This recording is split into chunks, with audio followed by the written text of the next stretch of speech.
अस्सलाम वालेकुम नाज़रीन, एक नए विलाग सां गॾु आऊं आहियां कासिम राजपर। नाज़रीन, आलमगीर ते करे सॼी दुनिया में जेका उथल पुथल थिए थी उहा न सिर्फ़ु समाज ते, ॿोलीअ ते, कल्चर ते, उथणी वेहणी जेके बि ज़िंदगीअ जा वहिंवार आहिनि उन ते कंहिं न कंहिं तरीक़े सां असरअंदाज़ थिए थी। असां ॻाल्हि कयूं पिया ॿोलियुनि जी, ऐं उन ॿोलियुनि में असांजी पंहिंजी ॿोली यानी सिंधड़ी ॿोली, जंहिंमें असांखे पंहिंजी माउ लोली ॾिनी ऐं उहा असांखे पंहिंजे साह जेतिरी प्यारी आहे। पर छा सिंधी ॿोली उन्हनि ख़तरनि खां ॿाहिरि आहे जेके दुनिया जे मुख़्तलिफ़ मुल्कनि में मुख़्तलिफ़ ॿोलियुनि खे या जेके नंढियूं या घटि आबादीअ वारनि जेके माण्हुनि जूं ॿोलियूं आहिनि उन्हनि खे जेके लाइक़ु ख़तरा आहिनि, छा उहो ख़तरो सिंधी ॿोलीअ खे बि आहे? यकीननि ख़तरो पंहिंजी जॻह ते ज़रूरु आहे, पर उन जा कारण कहिड़ा आहिनि? हिकिड़ा कारण त अहिड़ा आहिनि जेके आलमगीर जे सबबु या ही जेका साइबर स्पेस चयो आहे, डिजिटल दुनिया थी आहे, उन में जिते ॿोलियुनि खे वधण विझण जा मौक़ा मिलिया आहिनि उन्हनि लाइ हिकिड़ा ख़तरा पैदा थिया आहिनि। पर छा जॾहिं असां वटि प्राइमरीअ खां वेंदे यूनिवर्सिटीअ ताईं तइलीमी इदारा मौजूदु हुजनि, उन्हनि में सिंधी ॿोली पढ़ाई वञे, उन हूंदे बि असां वटि ख़तरा आहिनि। 4 खां 5 करोड़ या इन खां वधीक जॾहिं उन ॿोलीअ जा ॻाल्हाईंदड़ माण्हू मौजूदु हुजनि, पोइ कहिड़े क़िस्म जा ख़तरा? पर सवाल इहो थो पैदा थिए त अॼु जेकॾहिं ख़तरा न आहिनि त छा इहो मुमकिन आहे त सुभाणे सिंधी ॿोलीअ खे के बि ख़तरा न हूंदा? हाणे हिकिड़ा ख़तरा इहे आहिनि जेके असां प्राइमरी या कॉलेज सतह ते, मिडिल, हायर सेकेंडरी सतह ते असांखे तइलीमी इदारनि में मिलनि था। ॿोली असांजी तरक़ी न पई करे, ऐं जेकॾहिं तव्हां गुज़िरियल 10 सालनि दौरान सिंध पब्लिक सर्विस कमीशन में या वफ़ाक़ी सरकार जो जेको CSS जो इम्तिहान थिए थो, फेडरल पब्लिक सर्विस कमीशन वसीले, उन्हनि जा जेकॾहिं अखर ॾिसंदव त उन में तव्हांखे ज़रूरु मायूसी थींदी त मुसलसल सिंधी अदब जो जेको मज़मून आहे उहो लाथ में आहे। नौजवान हिते त सिंध पब्लिक सर्विस कमीशन में त गॾियल चटाभेटी वारे इम्तिहान में लाज़मी आहे, इन करे उहो त खणणो थो पवे नौजवाननि खे। पर जेका दिलचस्पी घटिजी थी वञे ऐं उन जूं पब्लिक सर्विस कमीशन जूं जेके रिपोर्ट्स आहिनि उहे तमामु घणियूं ख़तरनाक आहिनि। पर उन खां वधीक छिरकाईंदड़ सूरत हाल आहे गॾियल चटाभेटी वारो इम्तिहान जेको फेडरल पब्लिक सर्विस कमीशन वठे पई, उन में मुसलसल असांजा सिंधी नौजवान सिंधी जेको मज़मून आहे उहो न पिया खणनि। इहा हिकिड़ी ख़तरनाक सूरत हाल आहे, ऐं उन ख़तरनाक सूरत हाल जा जेकर असां पेरा खणंदासीं, उन जा सबबु ॻोल्हींदासीं त उहे बिल्कुलु सवला आहिनि त जंहिं तरीक़े सां असांजी प्राइमरीअ में, कॉलेज सतह ते ऐं उन खां वधीक यूनिवर्सिटी सतह ते सिंधी ॿोलीअ सां असांजे तइलीमी इदारनि में जेको माटेली माउ वारो सलूक आहे, उन सबबु मुसलसल इहा सिंधी ॿोली ख़तरे वारे पासे वेंदी पई वञे। हाणे पाण अॼु प्राइमरीअ ते ऐं कॉलेज सतह ते नथा ॻाल्हायूं, अॼु सिर्फ़ु ऐं सिर्फ़ु असां ॻाल्हायूं था आला तालीमी इदारा या यूनिवर्सिटीज़ में जेका सूरत हाल आहे उन जा सबबु कहिड़ा आहिनि। हिकिड़ियूं यूनिवर्सिटियूं त असांजूं जेके 2-4 वॾियूं जनरल यूनिवर्सिटीज़ आहिनि, उते अहिड़ी सूरत हाल पाण खे फौरी तौर ते नज़र न पई अचे, जंहिंमें सिंध यूनिवर्सिटी सरे फ़हरिस्त आहे, कराची यूनिवर्सिटी आहे, या शाह अब्दुल लतीफ़ यूनिवर्सिटी खैरपुर आहे। पर वफ़ाक़ी उर्दू यूनिवर्सिटी जेका अॻु में PhD प्रोग्राम ताईं सिंधीअ में हलाईंदी हुई, हाणे उन PhD प्रोग्राम खे पंहिंजी इन में एडमिशन वारे या दाख़िलाउनि वारे मरहलनि मां घणे भाङे कढी छॾियो आहे, ऐं उहा अंडरग्रेड से खां असांजा दोस्त उन ते मुसलसल एहतिजाज पिणु करे रहिया आहिनि। पर सरकारी तौर ते जेकॾहिं पाण ॾिठो वञे त जेके सिंध में नयूं यूनिवर्सिटियूं क़ाइमु थियूं आहिनि, उन्हनि में बि अहिड़े क़िस्म जी या अहिड़ा क़दम न खयां विया आहिनि जंहिंसां सिंधी ॿोलीअ खे हथी वठाइजे या सिंधी ॿोलीअ खे वधण विझण जा ऐं नौजवाननि खे उन पासे वठी अचण जा के मौक़ा पैदा थियनि। ख़ासि तौर ते पाण ॻाल्हि कंदासीं IBA। हाणे IBA अखर लाइ माण्हू चवंदासीं उहो त हिकिड़ी बिज़नेस यूनिवर्सिटी आहे, पर उन सां गॾोगॾु उहो डिग्री अरसे खां वठी जनरल यूनिवर्सिटीअ वारो कमु पिणु करे पई। उन जे कम्यूनिटी कॉलेजिस में बि इहा शिकायत आम थी वई आहे असांजे नौजवाननि खे, त उते पिणु सिंधी जेका आहे न पई पढ़ाई वञे। जेकॾहिं पढ़ाई पई वञे त उहा सिंधी उहा पई पढ़ाई वञे जेका ग़ैर सिंधियुनि लाइ हूंदी आहे, जेका सिंधी आसान आहे, पर सिंधी लाज़मी न पई पढ़ाई वञे। उनजो बुनियादी कारण त उहे उन्हनि जो इलाक़ या उहे सलाड़ियल आहिनि आगा खान यूनिवर्सिटी बोर्ड सां, जिते सिंधी ॿोली तमामु ख़तरनाक सूरत हाल आहे उते, ऐं उतां उनखे आगा खान बोर्ड यूनिवर्सिटी बोर्ड खे का बि दिलचस्पी न आहे। हिकिड़ी सूरत हाल इहा थी। पर मुंहिंजी कुझु अर्सो अॻु साईं निसार सिद्दीकी साहिब सां ॻाल्हि थी त हुननि इहा यकीन ॾियारियो, ख़ातिरी कराई त हू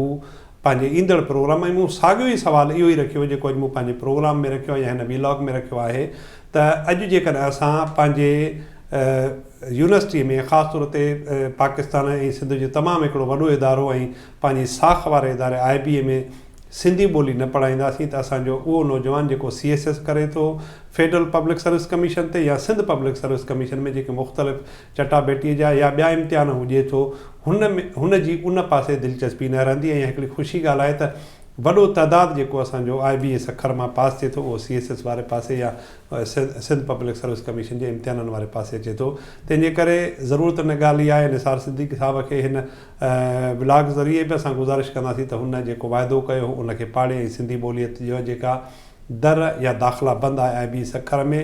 उहा उते लागू करे गॾोगॾु कम्यूनिटी कॉलेजिस में पिणु जेका सिंधी लाज़मी आहे उनखे पढ़ाई वञे।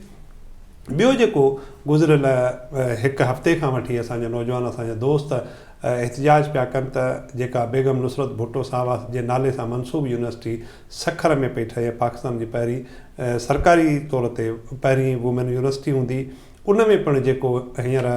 गुज़िरियल हफ़्ते इश्तिहार आयो आहे नयनि मुलाज़मतुनि जो, उन में जॾहिं उस्ताद ई लेक्चरर खां वेंदे प्रोफेसर ताईं सिंधी शोबे लाइ न खया वञनि, इन जो मतिलबु आहे त सिंधी शोबो उते आहे ई कोन। तंहिंजे करे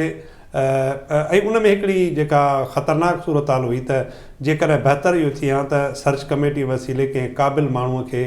उते कंहिं क़ाबिल ख़ातून खे, सिंध में तमामु घणियूं ख़वातीन मौजूदु आहिनि जेके पंहिंजी क़ाबिलियत जे हिसाब सां पंहिंजे ॾेहा ॾींहुं मशहूरी रखनि थियूं ऐं उन्हनि खे तमामु पाण खे उन ॻाल्हि ते पिणु फ़ख़्रु आहे। पर उन मां हिकिड़ी तकरारी ख़ानदान जी हिकिड़ी ख़ातून खे वाइस चांसलर रखियो आहे, जेका वर्चुअल वाइस चांसलर त पाण चई सघूं था, जेका सिर्फ़ु कराची मां वेही उन यूनिवर्सिटी खे हलाईंदी डॉक्टर आसिम जी घरवारी, पर फिज़िकली उहो शायदि उते न वञी सघे। ऐं इहो अहिड़े क़िस्म जा फ़ैसिला, ऐं जॾहिं तव्हां बुनियादु रखो इदारनि जा, जेको बुनियादु वेही तव्हांखे उहो माण्हू खपे जेको 24 कलाक उते मौजूदु हुजे ऐं हुनखे दिलचस्पीअ सां अॻिते वधाए। तंहिंजे करे सिंध हुकूमत खे उन पासे वॾे वज़ीर खे ज़रूरु ध्यानु ॾियणु खपे त मुस्तक़िल बुनियादनि ते सर्च कमेटी वसीले कंहिं क़ाबिल ख़ातून खे ऐं उहा ख़ातून जेका सखर में रही इन यूनिवर्सिटीअ खे पाकिस्तान जी न पर दुनिया जी हिकिड़ी तमामु ज़बरदस्त क़िस्म जी यूनिवर्सिटी ठाहिण में पंहिंजो किरदारु अदा करे ऐं गॾोगॾु असांजे सिंधी ॿोलीअ खे पिणु उते न सिर्फ़ु तहफ़ुज़ मिले पर उनखे वधण वेझण जा मौक़ा मिलणु घुरिजनि। शेख अयाज़ जो नालो जेकॾहिं पाण खणूं था त सिंधी ॿोलीअ में शाह अब्दुल लतीफ़ भिटाईअ खां पोइ जदीद शाइरी जे हवाले सां पाण जेकॾहिं ॾिसूं त सभ खां वॾो नाम आहे। उन जे नाले सां मनसूब शिकारपुर में संदसि इहे अबाणे शहर में जेका यूनिवर्सिटी आहे, हिन महिल ताईं जेके इतला आहिनि उन यूनिवर्सिटीअ में सिंधी ॿोलीअ जो शोबो न आहे। असां डॉक्टर भट्टी साहिब मां इहा ई जेका उमेद रखूं था त उन शख़्स सां जेका यूनिवर्सिटी मनसूब आहे ऐं उन जी जेका बुनियादी सुञाणप आहे उहा सिंधी ॿोली जी शाइरी आहे। जेकॾहिं सिंधी ॿोलीअ जो शोबो उते न हूंदो ऐं सिंधी ॿोली उते तरक़ी न कंदी त यकीननि इहा न सिर्फ़ु अफ़सोस पर ॾुख जी ॻाल्हि आहे। उन सां गॾोगॾु लियारीअ जी यूनिवर्सिटी जेका रेगुलर बुनियादनि ते मुस्तक़िल बुनियादनि ते टीह अरसे खां कमु करे पई, उन में सिंधीअ जो शोबो न आहे। इहा दिलचस्प तमामु घणे ॾुख जी ॻाल्हि आहे ऐं असांखे इन पासे ज़रूरु ध्यानु ॾियणु खपे। जेको बि हींअर वाइस चांसलर डॉक्टर बलोच साहिबु आहे या जेको उन खां पोइ अचण वारो आहे, उसूली तौर ते त मौजूदा वाइस चांसलर खे इन पासे ज़रूरु क़दम खणणु खपे। सभ खां वधीक जेका इन सॼी सूरताल में ॾुखोईंदड़ ॻाल्हि आहे उहा आहे सिंध मदरसा यूनिवर्सिटी। सिंध मदरसा यूनिवर्सिटीअ में अॼु ताईं सिंधी ॿोलीअ जो शोबो क़ाइमु न थी सघियो आहे। उन हवाले सां मुंहिंजी 2-4 दफ़ा जॾहिं ॻाल्हि थी प्रोफेसर डॉक्टर मोहम्मद अली शेख साहिब सां, हुन उहो चयो त असां रिवायती तरीक़े सां सिंधी शोबो क़ाइमु नथा करणु चाहियूं, पर सिंध स्टडीज़ जे नाले सां हिकिड़ो शोबो क़ाइमु करे असां उते सिंधीअ जो मज़मून पढ़ाईंदासीं जीअं ज़ेबिस्ट में पढ़ायो थो वञे। पर अॼु ताईं संदसि वाइदो वफ़ा न थी सघियो आहे ऐं संदसि मुदो जेको वाइस चांसलर आहे उहो बि पूरो थियण वारो आहे। तंहिंजे करे शेख साहिब खे वेंदे वेंदे इहो कमु करणु खपे ऐं जॾहिं न सिर्फ़ु असां सां पर हुन प्रेस में मीडिया में ऐं मुख़्तलिफ़ प्रोग्राम्स में पिणु अहिड़े क़िस्म जी ॻाल्हि कई हुई त हू सिंधी शोबो सिंध स्टडी सेंटर में ज़रूरु क़ाइमु कंदो। तंहिंजे करे असां हुनखे पंहिंजो वाइदो यादि ॾियारियूं था त हुन पासे ज़रूरु अचे। शेख हयाज़ यूनिवर्सिटी जी ॻाल्हि थी वई, बेगम नुसरत भुट्टो यूनिवर्सिटी ॻाल्हि थी वई, ऐं असां ॻाल्हि न कई उहा हुई सूफ़ी यूनिवर्सिटी। जॾहिं तव्हां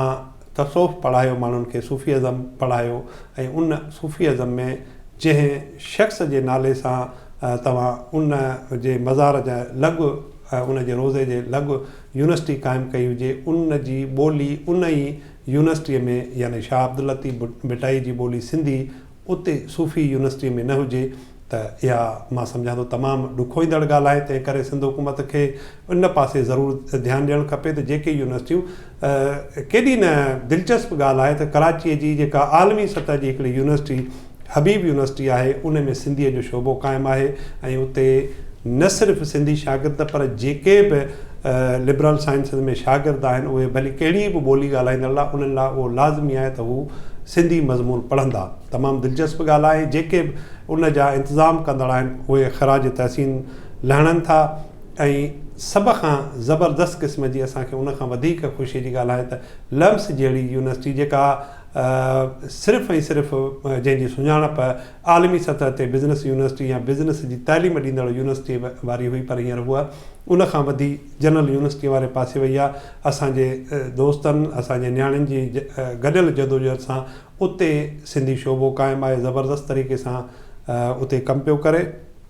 साॻे ई वक़्तु लाहौर में जेका सभ खां वधीक पंजाब जी यूनिवर्सिटी आहे, पंजाब यूनिवर्सिटी, उते तमामु बहितर तरीक़े सां सिंधी ॿोलीअ जो शोबो, सिंधी अदब जी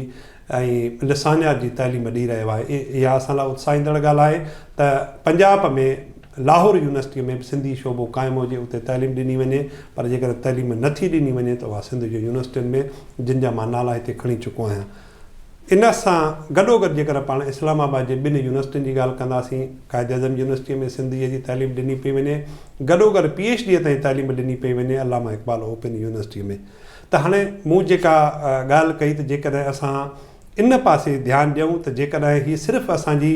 ॿोली जेका घरनि में ॻाल्हाइण जी न आहे, इहा सिंधी ॿोली वापार लाइ कमु थी अचे, असांखे मुक़ाबले जे इम्तिहाननि लाइ कमु थी अचे। तंहिंजे करे सिंध हुकूमत खे वाइस चांसलर जेके मुख़्तलिफ़ यूनिवर्सिटीज़ आहिनि जेके पंहिंजे इदारनि में हिन महिल ताईं सिंधी शोबा क़ाइमु न करे सघिया आहिनि, असां हिन फोरम वसीले उन्हनि खे गुज़ारिश कंदासीं त महिरबानी कयो, जंहिं धरतीअ जो खाओ था उन्हनि जो फ़र्ज़ु आहे, उन्हनि जो तव्हां हक़ु तॾहिं अदा कंदो जेका उन धरतीअ जी सभ खां क़दीम ॿोली आहे, सभ खां अहम ॿोली आहे, जेका उन जी सरकारी ॿोली आहे। उन में तालीम ॾियण लाइ बंदोबस्तु कयो, न सिर्फ़ु शोबा खोलियो, उते PhD ताईं तालीम ॾियो, ऐं गॾोगॾु जॾहिं जेका सुप्रीम कोर्ट जो फ़ैसिलो आहे जेको उर्दू ॿोलीअ जे लागू करण जे हवाले सां आहे, उन जी पेरा नंबर 2 में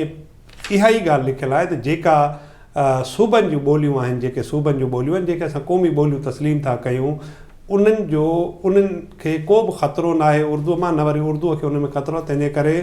न सिर्फ़ु उर्दूअ जे तरक़ीअ लाइ क़दम खयां वञनि, पर सूबनि जूं जेके ॿोलियूं आहिनि उन्हनि लाइ बि क़दम खयां वञनि। तंहिंजे करे ज़रूरत इन ॻाल्हि जी आहे त जेको यूनिवर्सिटियुनि खे चार्टर ॾिनो वञे उन ॻाल्हि में इहा लाज़मी शिक लागू कई वञे त उहे पंहिंजे जॾहिं बि सरकारी यूनिवर्सिटी हुजे या ख़ानगी यूनिवर्सिटी हुजे, सिंधी ॿोलीअ जे तइलीम लाइ ज़रूरु बंदोबस्तु कंदा ऐं क़दम खणंदा। इन सां गॾु क़ासिम राजपर खे ॾींदा इजाज़त। अल्लाह भाई।